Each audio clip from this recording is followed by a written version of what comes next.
back to the channel, guys. Hope everyone's doing well. This morning I'm a bit hot and bothered. I've spent all morning putting a new Walksnail HD FPV system in my Babyhawk, my Emax Babyhawk. So for those of you that aren't aware, Walksnail is a new digital FPV system, a bit like DJI, but it's supposed to be better because it's 1080p, and you know, things have moved on a little bit since DJI created the DJI HD FPV system. And there's a new set of goggles. These are actually Fat Shark goggles, but they're branded Walksnail, and there is a Fat Shark version which is exactly the same.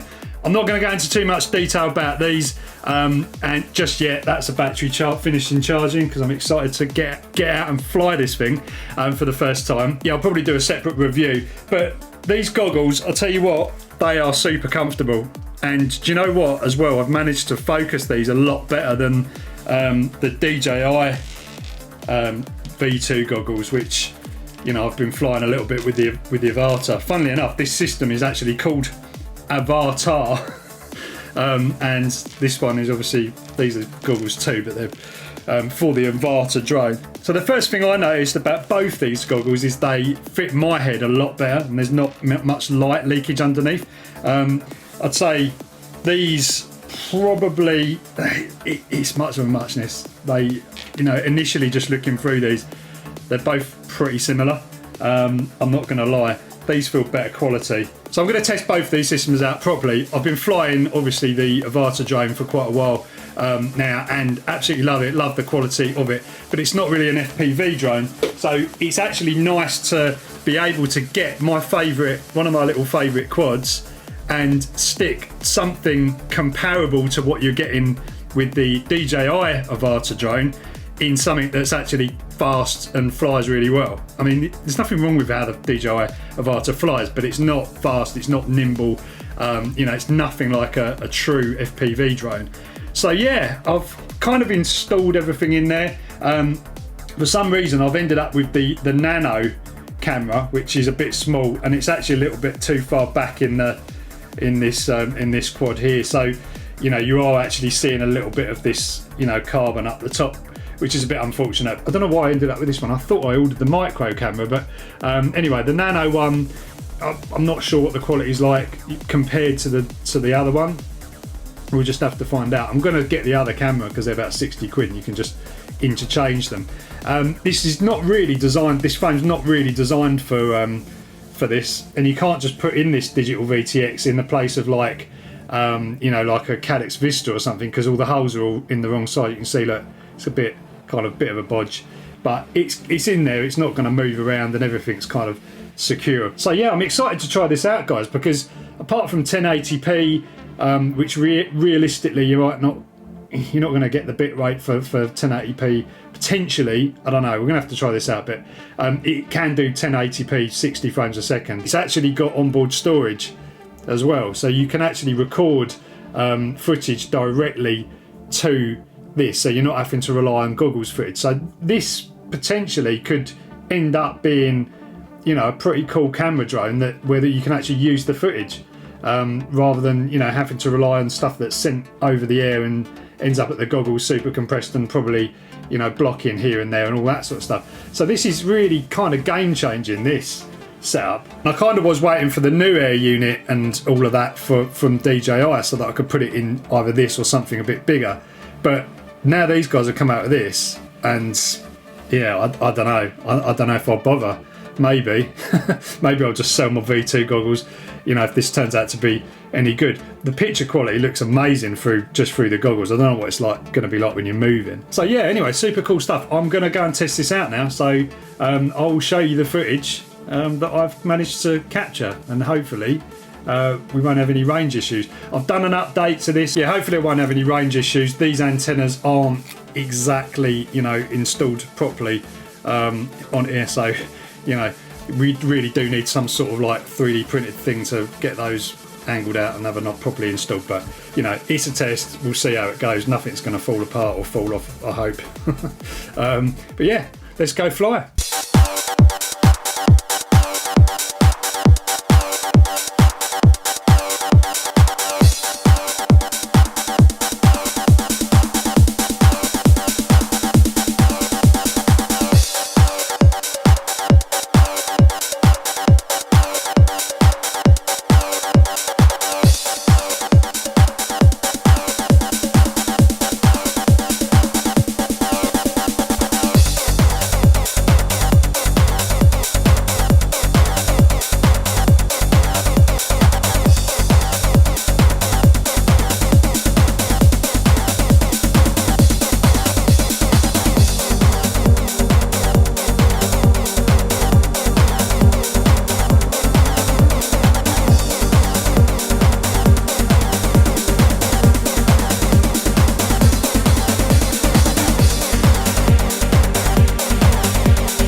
do we reckon then? It's good. It is good. Picture quality is great.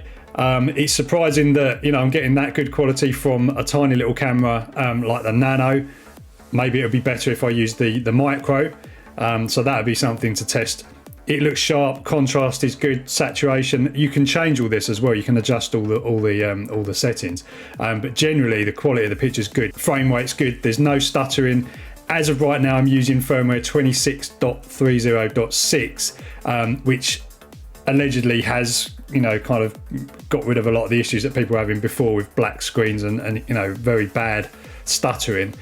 So I wasn't seeing any of that. What I will say is I did have to spend quite a bit of time going through the settings and getting the right, you know, combination to make it work properly. Now, there are some bugs. This feels like a little bit on the beta end of kind of almost ready but not quite, which, you know, I don't mind too much. It's FPV, but if you want a rounded kind of experience, then, you know, DJI is definitely more solid in that respect. You know, it's been around for quite a long time now.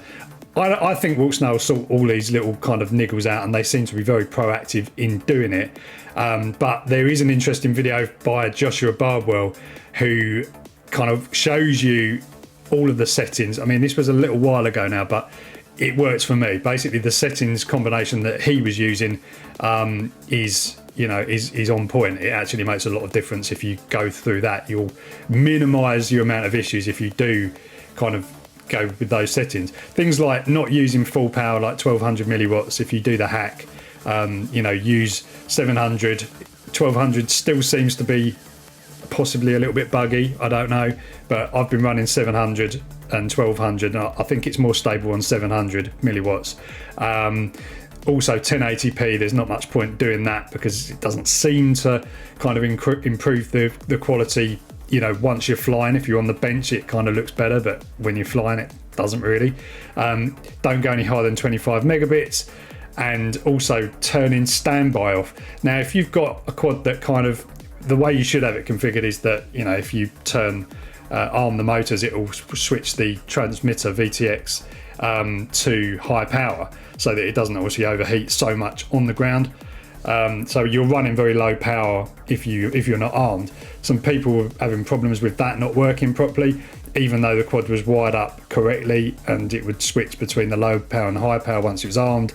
It wouldn't, it wouldn't actually work. So I disabled mine completely just by default, just going on what Joshua had said in his video. You know, I've tested it out, it does work, but, you know, I didn't want to have kind of issues where it just, you know, I'd get a complete blackout or something untoward. So minimising those issues first of all by watching some content out there and doing a bit of reading is going to help, you know, minimise issues with this system. The other thing I did find was the goggles antenna. They say that you don't get these antennas, but you did in my box anyway.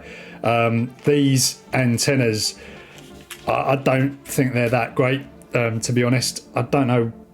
I was comparing them with the DJI stubby antennas, and the DJI seem to work better. I did a few ground tests first, and the DJI ones just seem to work a bit better, so there you go. I wound up using my VAS Systems Cyclops LHCP patch antenna in the end, because why not? I mean, it just makes a massive difference. It makes a massive difference to any system, but yeah, particularly on this, it increased things. Just game changing in terms of like the range and the penetration. You might have seen the last section of this video in the flight.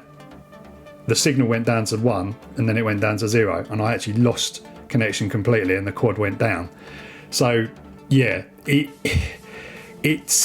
tends, for me, just straight off the bat, I'd say it drops a lot more sharply than DJI. If you've got a DJI system and it starts to block, you've got this center focus mode as well. I don't know if this has this, I need to check this out, but basically it kind of, you start seeing it going around the edges before it's going to really go, and you can kind of either get some height or turn back, basically. This seems to drop pretty sharply, so it can catch you out. Don't know if this is something that's going to get resolved by firmware or anything like that, but yeah, it's something to be definitely aware of. Another thing I found was with the DVR footage recorded in the goggles, this is weird because once I took the SD card out and I tried a couple of different SD cards, apparently 512 gigabytes won't work. You've got to use 256. It's 256 as a maximum. But what I did find is the video that was recorded on the SD card from the goggles, so what I showed you here in the goggles view, that was just a black file. It wouldn't even open on the Mac. So you couldn't import it into Final Cut. You couldn't open it in the native player. The only thing that it would open with was VLC, which, you know, if VLC can't open it, then there's big problems. But fortunately, I was able to open it in there, and then just do a transcode with Handbrake. I used Handbrake to just, you know, transcode it so I could actually, you know, get you the footage here. But that's weird because every other goggle that I've ever used, you just slap it in the computer and it works. So I don't know if that's something file related that they need to just change something on the container of the file or something like that. I don't know. But overall, me just coming into it on this firmware, I'm pretty impressed. If I'd have come into it earlier, I probably would have been like, whoa, this needs some serious work. But this firmware is pretty solid. There's a later one that they've actually just pulled from the support section of the website, which, you know, I don't know why, but apparently just the good thing about this lot, which I believe they are actually like Caddocks, is that they are listening to the community, and there's a good Facebook group, a lot of good people on there, kind of, you know, wanting this to work. I think that's the main thing. Everybody wants this to work. So I think with the power of everyone and the community behind it, it's going to work. The goggles are great though, and also the built-in DVR on the VTX. That's awesome for me to have that in something small. You know, is really good. You don't have to worry about SD cards. You can just plug it in. That worked pretty seamlessly. Yeah, no problem with that. And the footage is actually, yeah, it's nice. Maybe you could do something with GyroFlow to sort of, you know, get the stabilization. But yeah, it's going to be interesting to see what happens going forward, especially with, like, you know, really small stuff, because they've got a really small video transmitter as well. Everything's just kind of scaled down compared to DJI. It's just a lot smaller.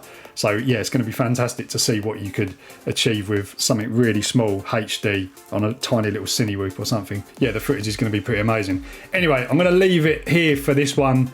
I'll come back to this. You know, it's going to be an ever-evolving thing, I think, this system, which is good because now, you know, DJI have discontinued the older system. This one will kind of go off, and of course we've got the new DJI system coming out as well soon. So we'll see what happens there and compare the two. So anyway, that's it from me. I'll waffle no more, and I'll catch you in the next one.